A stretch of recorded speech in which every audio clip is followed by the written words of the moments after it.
Good road win. Well, you know, now we can't say we're a team that never trailed before because we got down 10-0. So now we all know how we're going to respond when we're down. Probably won't get that question Thursday night. Michigan State came out and really made some impressive plays on offense, throwing and catching, and we responded with a nice touchdown drive, and then we got a couple turnovers on defense, which were huge. And you know, we were making plays on offense, timely plays, and then our kicking game was really starting to contribute. Our punt return game, we had a couple nice returns, and then we blocked a punt and put a lot of pressure on them. They muffed the punt, which led to points. And it was a pretty dominant win, really, 47 straight points on the road against, I think, a good football team. We took the crowd out of the game, certainly. And, you know, it's a good win, and we'll enjoy it for 24. Staff will get to enjoy it for about 12. And, you know, it'll be a nice trip home. Zach, pass the mic around when you're done too. Zach and then Niz. I know you talk about just keeping this team focused, but as this season goes on, as you face different challenges, as I would imagine to some extent the stakes grow a little bit around you, what is it about this group that is able to block things out, is able to just, when you talk about enjoy it for 24 hours, move on to the next one, just constantly compartmentalize and succeed the way that it has? Well, I think we're all on the same page. I think they're buying into the main thing, how we approach the main thing, what's important to us and how we want to play. And they're older, they got good character, there's good leadership on this team. They're hungry for success. A lot of these guys came from, you know, P5 level, even the nose guard like came from Kent. Got some guys that came from P5, Wake Forest, Texas Tech, Wisconsin. We've got a good leader, quarterback. We've got a lot of guys who can be good leaders. We're balanced on offense. We spread the ball around. Got a lot of guys that can make plays. And defensively, we create havoc up front. We swarm the ball. And, you know, they got a little edge about them. The whole team got a little edge. They're relentless. So they continue to play very consistently. It's never perfect. And they're never satisfied. Never satisfied. Niz and Seth. With Curtis, can you take us in maybe to the last week or two in terms of when did you know, you're not supposed to start on Thursday, but when did you feel kind of comfortable with that decision? And with it being on his hand, throwing hand, any more uncertainty for you once you got in the game to worry about it? Or kind of what was that like for you with Curtis and the injury? Well, I think I knew early Monday, maybe Tuesday, that, you know, he'd be able to start. And every day was better than the previous day in terms of his execution, zip, and accuracy. And, you know, was there, you know, some curiosity as to how effective?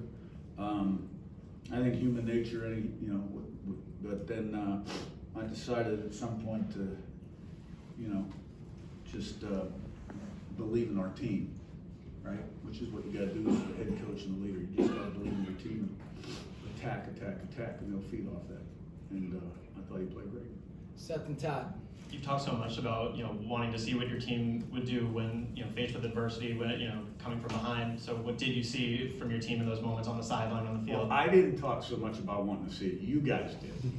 Okay? I knew at some point we'd be behind. And I knew we'd be fine. We'd be fine. Okay, but so now we've been behind and we responded. Todd and Jim. Curry, you talk about relentlessness. Your defense today, this is your total yardage by quarter. 128, 50, 27, 0. That's in order.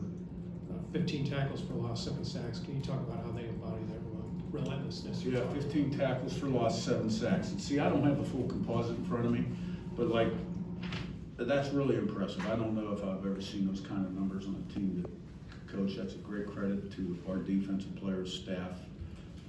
And they got after them up front. You got to win up front. It's the first thing you got to do to win games, win up front on both sides of the ball.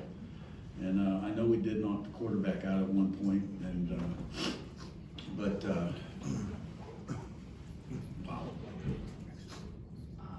yeah. I mean, it was pretty dominant. It got pretty dominant there at one point. Jim and Matt. Kurt, it was like a switch flipped after the first quarter. They had been pretty successful, and offensively you guys were slow. Then all of a sudden it was the opposite. They could not stop you guys, and you guys were just piling up the yards and the points. What happened at that point? I think we just, started to make some plays. We left some plays out there, like early in the game, we should have converted that third down on our bench to Miles Cross. He had a huge cushion, and throw was a little off, and it's the ball he normally catches. That's first down conversion. We didn't make a play. And then, first play of the game, we had a good game, and then we threw a play action. I thought there was maybe a hold we got away with, maybe, but they made some great plays. A couple of those plays they made on their sideline were great throws and catches. And then we just started to execute. We settled down, started to execute, and we took control up front on defense. Got the turnovers, started scoring points. They couldn't punch back. Captain Rabbi. Coach, you mentioned special teams. D'Angelo Pond's Defensive Player of the Week, goes out there and blocks the punt. I know a lot of teams use starters on special teams, but these guys play it like it's their last play. I guess how great is that for example for your team when you have guys on special teams playing that hard? Yeah, it's awesome, and that's why he's there, because we think he can do that, and because we don't call that a lot, that block, and we thought it was a good time. They were on the second long snapper, and their operation was a little slow, and that's who he is. He's 100% all the time. Rabbi and then Zach B. Coach, obviously 9-0 is history. First time IU started 9-0. What do you feel the story should be at this point about what your players have accomplished? That's for you guys to determine. You have a job, I have a job, right? And my job is to make them the best they can be. And, we'll fly home, and they'll get to enjoy it, right? And tomorrow we'll be in the staff. I'll be in early in the morning, and we'll start the process all over again. And when it's all said and done, then, you guys can put your wrap on it, and I'll have some time to reflect, which I haven't had a lot of time to do. And in this business, you can, because the next challenge is always coming up. Zach B. then Daniel. Coach, you took a timeout after Michigan State scored in that first quarter, and that really seemed to be the time where things flipped in this game. Was there any specific message? What was the message during that timeout? No, I had challenged the review, and he was inbounds. You could see it on. But at the time, I couldn't see it. And somebody up top said, "Boy, I don't know."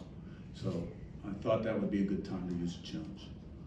Daniel will wrap with this. Yeah, I want to say last week you mentioned you all kind of had to scrap everything, or I want to say about half of it all. For you all now, you come out here and it's kind of rough early, you all respond. I'm curious what you feel like that shows about you all as a staff in game-wise. I think it talks more about our team than about us as a staff. It's all about the team, right? And we are a team that historically has won close games. Now, not this particular team, because we haven't been in very many, right? But the way we play the game should lead to that when we are in one. So I think it says a lot more about the players and, and the way we run the program, but the way they respond. His last one. In terms of, you mentioned the defensive line having a good game across the board, but Kamara specifically, 2.5 sacks. It seems to be just kind of playing better. You mentioned him being healthy all through the offseason, but did you think he had this level of kind of dominant play in him? Kamara? Yeah. Yeah, I saw it all spring long and all fall camp, and yeah, he's got twitch, explosion, and he's got a lot of talent. All right, thanks, Coach. Thank you.